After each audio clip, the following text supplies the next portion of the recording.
भी होंगे, डेट हमें नहीं भी मिलती, तो फिर भी हम ये जो है ना, ये दबाव और ये जो स्ट्रगल है हम जारी रखेंगे। हमें ये नहीं है कि हम इसलिए स्ट्रगल कर रहे हैं कि हमें कल इलेक्शन की डेट मिल जाए, कल इलेक्शन हो जाए। वो ये कह रहे हैं कि अगर इलेक्शन अपने टाइम पे भी हो गए तो फिर भी आखिरी वक्त तक हम ये मोमेंटम और दबाव इसी तरीके से जारी रखेंगे।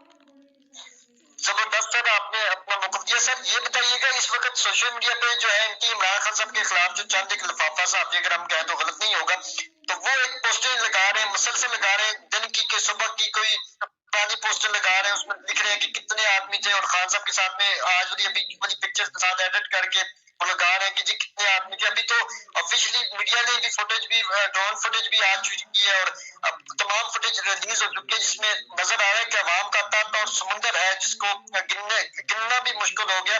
हमने देखे पीडीएम के भी यहाँ जलसे जुलूस, उनकी कुर्सियां ही खाली होती है और तकरीरें भी लोग नहीं तवज्जो से सुनते। यहाँ तो खान साहब के, मैं खुद होकर आया हूँ जलसे से, लोग मरने और मिटने के लिए तैयार है। उन्होंने कहा कि हम एक जान क्या, हम हजारों जाने अपने कप्तान और अपने लीडर के लिए देने को जा रहे हैं। सर इस तरह का किसी की सियासी मोमेंटम को इस तरह डिग्रेड करना, सर इसको आप कैसे देखते हैं? और वो भी बड़े बड़े नामवर साहबी जो अपने आप को कहते हैं कि हम बहुत बड़े साहबी हैं, और इस तरह की कंपेन, सर इसको किस तरीके से आप? चले, वो बेचारों की नौकरियां लगी हुई हैं और उनका अपना काम है, उनको काम करने दें। मेरा ख्याल इस चीज के ऊपर हमें तवज्जो नहीं देनी चाहिए। हमें देखना चाहिए कि ये आगे जो है अल्लाह ताला मुल्क के लिए बेहतर करे, और जो भी पाकिस्तान के हक में बेहतर है वो करे। वो इस तरह की चीजें जो है हर जलसे में और इस तरह उनकी कहानियां जो चलती रहती हैं, और वो फुटेज इस तरह बनाते हैं और फिर फोटोशॉप बनाते हैं और फिर वो ट्वीट्स करते हैं और वो इस तरह से प्रोपगेट करते हैं। तो सिर्फ उनके लिए एक ही जवाब है कि वो किसी ऐसी पार्टी जो है बता दे, किसी और पार्टी का कंपैरिजन दे दे कि क्या पीएमएलएन इतना बड़ा जलसा कर सकती है, क्या पीपल्स पार्टी ने इतना बड़ा जलसा किया, क्या मौलाना फजल रहमान साहब ने इतना बड़ा जलसा किया। अगर किसी ने किया है तो उसकी फोटो या फुटेजेस वगैरह वो साथ शेयर करके कंपैरिजन दे दिया करें, ताकि लोगों को पता चल जाए। तो इस तरह की चीजें जो है वो हर दफा हर इवेंट में उन्होंने करना है, और उन्होंने तो बाहर जाना नहीं है। तो मेरा नहीं ख्याल कि उसके ऊपर ज्यादा अपना खाम खाम जो टॉपिक है उससे हटकर उनके ऊपर बहस की जाए। अच्छा सर, बहुत प्यारी बात आपने की। सर ये भी मुखालिफिन की जानब से ये इमरान खान साहब पर तनकीद की जाती है कि इनके जो जलसों में होते हैं लोग, वो मतलब कि ज्यादा कोई मतलब कि 18 साल से ऊपर वाले नहीं होते। लेकिन आज मैंने देखा, और मुख्तलिफ जलसों में मैंने देखा कि बुजुर्ग हजरात और व्हील चेयर पर मौजूद अफराद भी जो है इस आज के जलसे में और इस जो धरना कैंपेन में आए हुए थे, और बड़ी बड़ी मतलब कि बुजुर्ग शख्सियत और बड़ा जबरदस्त, वो भी, उनको भी पता था कि वो किस मकसद के लिए आए। वो कह रहे हैं कि कायद आजम ने पाकिस्तान को आजाद कराया था, और इमरान खान हकीकी मानों पे जो है वो आजादी हमें दिलाएंगे। सर इस जज्बे को किस नजर से आप देखते हैं? देखिए, आज की नहीं है ये, इमरान खान साहब के जितने भी 60 से ज्यादा जलसे उन्होंने जो किए हैं, और उससे पहले भी आप रिकॉर्ड निकाल के देख लें, ये वहाद एक लीडर है जिसके जलसे में 3 जनरेशन एक वक्त पार्टिसिपेट कर रही होती है। यानी दादा से लेकर पोता तक, और दादी से लेकर पोती पोतों तक, और इस तरह नाना से लेकर नवासे नवासियों तक, और नानी से लेकर नवासे नवासियों तक जो है ये सिलसिला जारी होता है। फैमिलीज पार्टिसिपेट करती हैं, बच्चे भी कम उम्र आपने देखे होंगे, जवान यूथ भी आपने देखी होगी, और बुजुर्ग जो है वो भी उस तरीके से पार्टिसिपेट करते हैं। तो ये हर जलसे के अंदर ये हमें चीज जो है देखने में आती है, जो किसी और जमात के जलसों में इस तरह हमें चीज देखने में नहीं आती। यानी फैमिलीज, बकायदा फैमिलीज, यानी 3 जनरेशन पे एक वक्त जो है वो पार्टिसिपेट कर रही होती है इनके हर इवेंट के अंदर। असद साहब, इमरान खान साहब ने आज तकरीब में एक बार फिर साइफर का जिक्र भी किया, और उन्होंने कहा कि अगर ये साजिश या मुदाखलत नहीं थी तो फिर इसको डिमाश क्यों किया गया। और फिर इमरान खान साहब ने एक बार फिर आवाज भी उठाई, और इस पर हमने देखा कि मुख्तलिफ मीडिया पर भी जो आवाज को सेंसर किया गया। सर आप इसकी जो खान साहब की आज साइफर वाला जो उन्होंने दोबारा बात, इसको किस नजर से? उन्होंने कहा कि साजिश तो हुई, और ये एक रजीम चेंज के तहत इस गवर्नमेंट को मुसल्लत किया गया, और इंतखाबात वाली बात को दोहराया कि इंतखाबात की तरफ जो है वो जाना होगा, और हम अपनी जदोजहद जो है वो जारी रखेंगे। ये अभी आपने जो बात की है ना कि उनका क्या बनेगा, जो ये कह रहे थे कि कितने आदमी थे, तो वो ये अभी चंद दिन पहले यही लोग कह रहे थे ना कि इमरान खान साहब अपने बयानिए से पीछे हट गए हैं, इमरान खान साहब जो है उससे मुकर गए हैं, बैकआउट कर गए हैं, और उन्होंने फिर यू टर्न ले लिया। तो आज उनके लिए फिर जो मेरा ख्याल है शर्मिंदगी का दिन होगा कि जो उनका ये जो उन्होंने बयानियां बनाने की कोशिश की गई है, इमरान खान साहब ने उनका फिर एक दफा धर्म तख्ता कर दिया है। اور انہوں نے بتا دیا ہے کہ وہ اس کے اوپر اسی طریقے سے کھڑے ہیں جس طریقے سے پہلے دن سے وہ کھڑے تھے. وہ بالکل نہ انہوں نے یو ٹرن لیا ہے، نہ انہوں نے بیک آؤٹ کیا ہے، اور نہ ہی اس سے وہ پیچھے ہٹے ہیں. ایک انچ بھی پیچھے نہیں ہٹے، اور اسی طریقے سے دوبارہ ان چیزوں کو انہوں نے پہلے دن جس طریقے سے انہوں نے کیا، آج بھی اسی طریقے سے انہوں نے کہا کہ وہ سائفر ایک حقیقت ہے. نیشنل سیکورٹی کونسل کی میٹنگ کے اندر اس کو انڈورس کیا گیا. وہاں پہ اسد مجید، جو ڈاکٹر اسد مجید ہے امریکہ کے اندر جو امبیسڈر تھے ہمارے، انہوں نے بتایا کہ ان کے جو ڈونلڈ لو ہے اس نے کہا کہ آپ وزیر اعظم کو اگر تبدیل نہیں کریں گے تو پاکستان کو مشکلات کا سامنا کرنا پڑے گا، اور اگر آپ تبدیل کر دیتے ہیں تو پھر ہم سب کچھ معاف کر دیں گے. اور یہ بھی انہوں نے بتایا کہ یہ ساری چیز جو ہے اس کو انڈورس کیا گیا. یہ چیز وہاں پہ پڑھ کے انہوں نے سنائی، یہ وہاں پہ موجود تھی یہ بات، اور اس کے بعد ڈیمارچ کی بات بھی کی گئی. تو یہ وہ ساری چیزیں ہیں جو ایک ریالٹیز ہیں، اور وہ ریالٹیز اور ان کے حوالے سے جو ان کا موقف تھا پہلے دن سے، آج بھی ان کا یہی موقف ہے. تو اس سے بالکل وہ یہ جو لوگوں نے ایک پروپیگنڈا کیا، میرا خیال آج پھر ان کے لیے شرمندگی کا دن ہے. لیکن وہ کہتے ہیں نا، وہ تو ان کے لیے ہوتی ہے جو ہوتی ہے، بس ان لوگوں کے لیے نہیں ہوتی جو اس طرح کے لوگ ہوتے ہیں. ان کو کوئی فرق نہیں پڑتا ایسی چیزوں سے بھی، وہ پھر بھی لگے رہیں گے.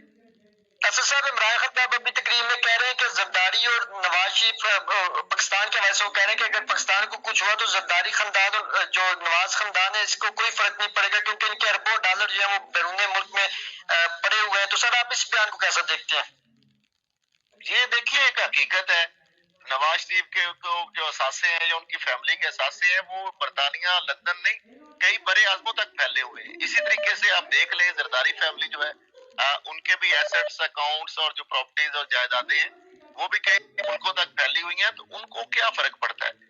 وہ تو پہلے ہی پاکستان جو ہے وہ وزٹ کے لیے آتے ہیں، اقتدار کے لیے آتے ہیں، اور جب اقتدار ان کے پاس نہیں ہوتا تو پھر وہ اپنے گھونسلوں میں چلے جاتے ہیں جہاں پہ ان کے اربوں روپے کے اثاثے ہیں، جہاں پہ اربوں روپے کی ان کی پراپرٹیز ہیں. علاج بھی انہوں نے وہاں پہ کرانا ہوتا ہے، رہنا بھی وہاں پہ ہوتا ہے، بچے بھی ان کے وہاں پڑھتے ہیں.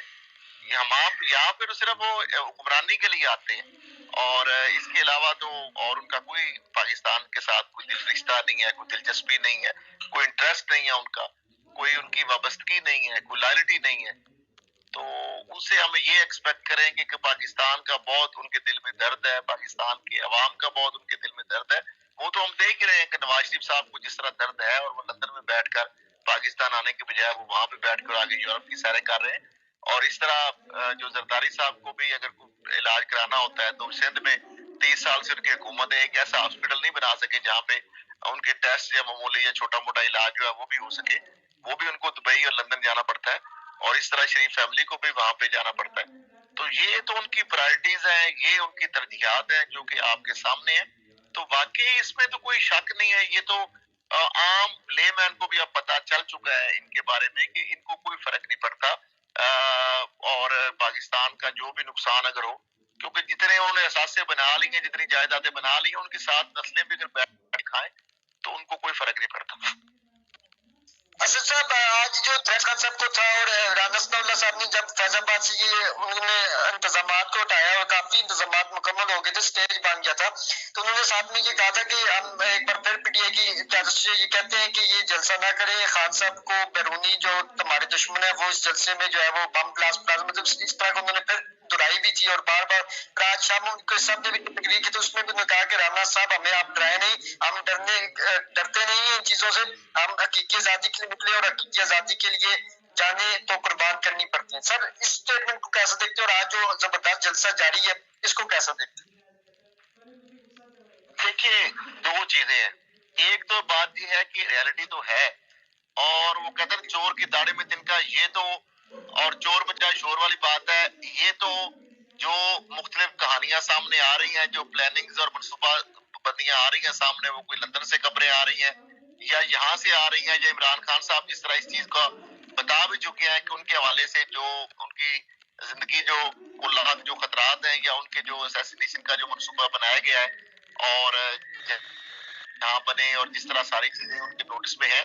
ایک تو یہ بات ریالٹی بھی ہے، اور دوسری بات آپ دیکھیں اگر دوسری اینگل سے دیکھا جائے تو اب جب یہ ایک وزیر داخلہ یہ کہہ رہا ہے کہ دھماکہ ہو سکتا ہے، حملہ ہو سکتا ہے، خودکش حملہ ہو سکتا ہے، वहाँ पे यानी एक नाखुशगवार वाकया पेश आ सकता है, उसके बावजूद लोग जो है उन्होंने इस चीज को अपने ऊपर खौफ को तारी नहीं किया और अपनी जानों की परवाह ना करते हुए फैमिलीज जो है वो जोक दर जोक वहां पे पहुंची है।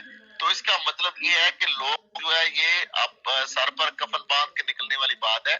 ये लोग हकीकी आजादी के लिए किसी भी कुर्बानी से दरेग नहीं करेंगे। जिस तरह आपने आज भी वहां पे आप मौजूद थे और जोशी जज्बा जो लोगों का देखा कि उनको अब ये किसी चीज से डरा नहीं सकते, आप किसी चीज से आप उनको खौफजदा नहीं कर सकते। जितना मर्जी ऐसे मामलात हों, उसके बावजूद इतने बड़ी तादाद में लोगों का वहां पहुंचना ये बात साबित करती है कि अब वो जो बुत खौफ का था वो तोड़ चुके हैं और अब वो हकीकी आजादी के लिए किसी भी कुर्बानी से दरेग नहीं करेंगे और इसके लिए वो मैदान अमल में आ चुके हैं।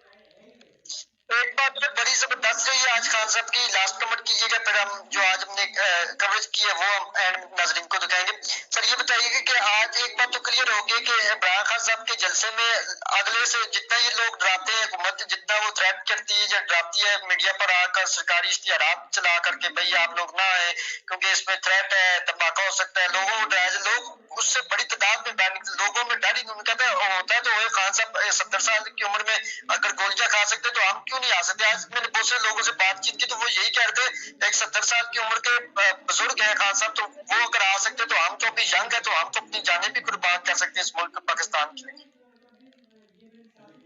देखिए जो लीडर होता है ना वही इंस्पिरेशन होता है। और जब लीडर अगर जैसा आपने बताया कि अगर वो इस सारे थ्रेट्स के बावजूद, इन हमलों के बावजूद, जख्मों के बावजूद अगर वो वहां पे पहुंच जाता है तो उसके जो फॉलोअर होते हैं यकीनी तौर पर उसको वो फॉलो करते हैं। एक जमात होती है जिसका लीडर भाग जाता है, तो अगर वही इस तरह के थ्रेट्स हों और यहाँ पे जलसा करें तो क्या इस तरह लोग पहुंचेंगे जिस तरह वो पहुंचे। और यही फर्क होता है एक सियासतदान और एक लीडर में। एक विजनरी जो लीडर होता है या जो अवाम के साथ उनकी दुख और दर्द के अंदर जो मुल्क नहीं छोड़ता, उनको नहीं छोड़ता, वो उनके साथ रहता है और उनके हर दुख सुख के अंदर उनके साथ होता है और किसी भी खौफ को बलाए ताक रखते हुए अपने जाती जिंदगी को यानी जो है उसको थैली पे रख कर भी मुल्क और अवाम के लिए जो है वो बंदा अगर आता है मैदान अमल में तो उसका यकीनी तौर पर उसके जो फॉलोअर्स हैं उसको वो फॉलो करेंगे और आज उसका अमली नतीजा आपने देख लिया। Thank you so much for joining us. नाज़रीन ये थे हमारे साथ सीनियर तहकीकी सहाफ़ी असद खलील साहब जो कि बड़ा ज़बरदस्त और वसी तजुर्बा भी रखते हैं सहाफ़त के मैदान में और ज़बरदस्त खबरें देते हैं, बड़े अहम इंकशाफात भी करते हैं। मैं आपको नाज़रीन आज जो हमने हकीकी आज़ादी मार्च का जो जलसा था उसको सुबह से ही कवरेज कर रहा था मैं खुद ही, तो उसमें मैंने जो चंद एक खास क्लिप है मैंने वो सच की तलाश की खुसूसी निकाले हैं, वो आप मुलाहिजा कीजिए। मुझे और असद खलील साहब को इजाजत दीजिए, इंशाल्लाह नए प्रोग्राम के साथ आपकी खिदमत में कल फिर हाजिर होंगे। अल्लाह ताला आप सबका हामी नासर हो। खुदा हाफिज़। हकीकी आज़ादी मार्च के जो मुल्तान से काफिला हुआ है मलिक अहमद डोगर की क़यादत में, उसके मरकजी कंटेनर पे हम मौजूद हैं, मेरे साथ कारकुनान मौजूद हैं। आइए उनसे जानते हैं कि कितनी तादाद में लोग आ रहे हैं और कहाँ कहाँ से लोगों का इस वक्त आने का सिलसिला जारी है। और इमरान खान साहब को जो फैज़ाबाद में रात को कंटेनर्स लगाया गया था, स्टेज लगाया गया था, उसको अब 6 रोड में बिल्कुल बैक साइड में हमारे मुंतकिल कर दीजिएगा। और फैज़ाबाद यहाँ से तकरीबन 1 किलोमीटर के फासले पर है।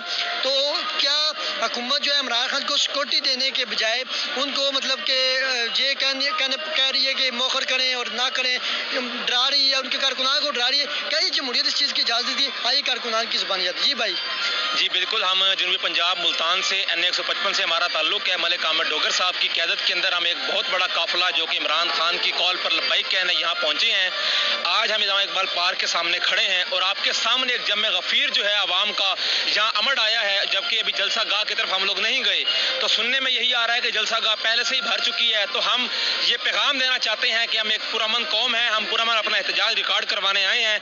तो खुदारा हमारे जायज़ मुतालबात हैं, आप लोग पूरे करें और हम घर जाने को तैयार हैं। अगर इमरान खान साहब आज ऐलान कर देते हैं कि आप लोगों ने यहाँ ही रहना है और हम मैं जल्दी हुकूमत को कोई डेडलाइन देते हैं कि अगर इस डेडलाइन के मुताबिक आपने हमारा मुतालबा पूरा नहीं किया तो हम इस्लामाबाद की तरफ मार्च करेंगे, तो आपके इस पर क्या तैयारियाँ हैं, क्या आपके जज्बात हैं और क्या हिकमत अमली है? क्योंकि राना सनाउल्लाह साहब कह चुके हैं बार बार कि मैं हेलीकॉप्टर से शेल बरसाऊंगा और मैं इनको मज़ा चखा दूंगा, आप इस पर क्या कहेंगे? आप آپ کے سامنے ہمیں جو کال آئی تھی ہمارے لیڈر کی طرف سے، تو ہم نے 3 دن کا سامان لیا ہوا ہے، کھانے پینے کا بھی ہے، کپڑے بھی ہیں رہائش کے لیے۔ دوسرا پاکستان تحریک انصاف کے جنرل سیکرٹری جو ہیں اسد عمر صاحب، انہوں نے بھی علامہ اقبال پارک کے اندر رہائش کا بڑا وسیع بندوبست کیا ہوا ہے، تو ہمیں اس طرح کی کوئی بھی پریشانی کی دشواری کا سامنا نہیں کرنا پڑے گا انشاءاللہ۔ تو لاسٹ کیا میسج دینا چاہیں گے کہ اس وقت جو کارکنان آئے عمران خان صاحب کا مطالبہ ہے کہ ارلی الیکشن ہو، اگر عمران خان صاحب آپ لوگوں کو کہتے ہیں کہ ہم جو ہے وہ حکومت سے بیک ڈور، یا وہ کہتے ہیں اسٹیبلشمنٹ کے ساتھ ہماری بیک ڈور بات چیت جاری ہے تو ہم اس کو پوسٹ پون کریں، ختم کریں، تو اس طرح کی کوئی حکمت عملی اگر ہوئی